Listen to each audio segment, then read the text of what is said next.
Telugu Desam party నేతలు కార్యకర్తలు ఎంతో ఉత్సాహంతో ఎదురుచూసే పసుపు పండుగకు సమయం ఆసన్నమైంది. మరి కొన్ని గంటల్లోనే పసుపు పండుగ అట్టహాసంగా ప్రారంభం కానుంది. ఈ నెల 27, 28, 29 తేదీల్లో కడపలో మహానాడు వేడుకను ఘనంగా నిర్వహించేందుకు తెలుగుదేశం పార్టీ నేతలు అన్ని ఏర్పాట్లు ఇప్పటికే పూర్తి చేశారు. ఇక దూర ప్రాంతాల నుంచి వచ్చే కార్యకర్తలు కూడా ఇప్పటికే కడప చేరుకున్నారు. తొలిసారి వైసీపీ అధినేత వైఎస్ జగన్మోహన్ రెడ్డి సొంత జిల్లా కడపలో నిర్వహిస్తున్న పసుపు పండుగ చరిత్రలో నిలిచిపోయేలా ఉండాలనే ఏకైక లక్ష్యంతో తెలుగుదేశం పార్టీ నేతలు భారీ ఎత్తున ఏర్పాట్లు చేస్తున్నారు. ప్రతి విషయంలో చాలా జాగ్రత్తలు తీసుకుంటున్నారు. సాధారణ కార్యకర్త మొదలు అధినేత వరకు ప్రతి ఒక్కరూ ఇది తమ ఇంటి పండగ అన్నట్లుగా చేతులు కలుపుతున్నారు. తెలుగుదేశం పార్టీ నేతలు కార్యకర్తలకు మహానాడు అతి పెద్ద పండగ. 1983 నుంచి ఇప్పటి వరకు పార్టీ అధికారంలో ఉన్నా లేకున్నా మహానాడును మాత్రం ఘనంగా నిర్వహిస్తూనే ఉన్నారు. ఎన్నికల కారణంగా 1-2 సార్లు మహానాడు వాయిదా వేయాల్సి వచ్చింది తప్ప ప్రతిపక్షంలో ఉన్నప్పుడు కూడా అధికార పార్టీ నేతల బెదిరింపులను సవాల్గా తీసుకుని మరీ రెట్టించిన ఉత్సాహంతో మహానాడును నిర్వహించారు. ఇందుకు ప్రత్యక్ష ఉదాహరణ ఒంగోలులో 2022లో జరిగిన మహానాడు. నాడు అధికారంలో ఉన్న వైసీపీ ప్రభుత్వం మహానాడు నిర్వహణకు ఎన్నో ఇబ్బందులు పెట్టింది. అద్దెకు ఆర్టీసీ బస్సులు ఇచ్చేందుకు కూడా వైసీపీ ప్రభుత్వం అంగీకరించలేదు.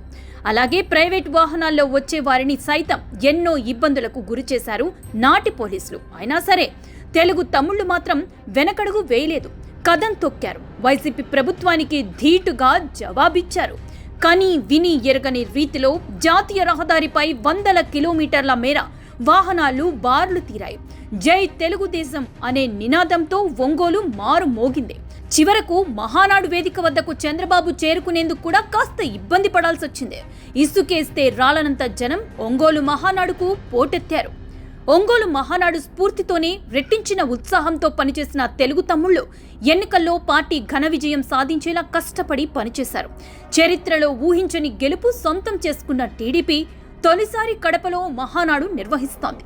ఈ ఎన్నికల్లో తొలిసారి టీడీపీ 7 స్థానాల్లో గెలిచింది. ఈ ఫలితాలు వైసీపీకి గట్టి షాక్ ఇచ్చాయి. దీంతో అదే ఊపులో కడపలో పార్టీని బలోపేతం చేసేందుకు చంద్రబాబు ప్లాన్ చేశారు. అందుకే ఈసారి మహానాడును కడపలో ప్లాన్ చేశారు.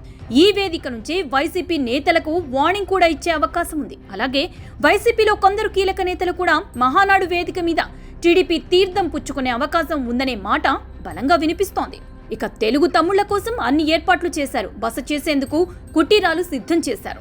3 పూటల భోజనం అందించేలా ఏర్పాట్లు చేశారు. ఇక చివరి రోజు ఏకంగా 5 లక్షల మంది హాజరవుతారని అంచనా వేస్తున్నారు. ఇందుకు అనుగుణంగా రాయలసీమ స్పెషల్ ఉగ్గాని, పలావ్, పులిహోర అందరికీ ఇవ్వనున్నారు. అలాగే దూర ప్రాంతాల నుంచి వచ్చే వారి కోసం అన్ని మార్గాల్లో ఆయా నియోజకవర్గాల నేతలు ఏర్పాట్లు చేస్తున్నారు. రాయలసీమ వంటలతో ప్రత్యేక రుచులు సిద్ధం చేస్తున్నారు. ఎవరికి ఎలాంటి ఇబ్బందులు లేకుండా రూట్ మ్యాప్ ఇస్తున్నారు. పార్కింగ్ మొదలు వచ్చిన వారంతా తిరిగి వారి స్వస్థలాలకు చేరుకునే వరకు ఎలాంటి ఇబ్బంది పడకుండా జాగ్రత్తలు తీసుకుంటున్నారు. కడప మహానాడు తెలుగుదేశం పార్టీకే కాదు దేశ రాజకీయాల్లోనే ఒక మైలురాయిగా మారనుంది అనేది రాజకీయ విశ్లేషకుల మాట.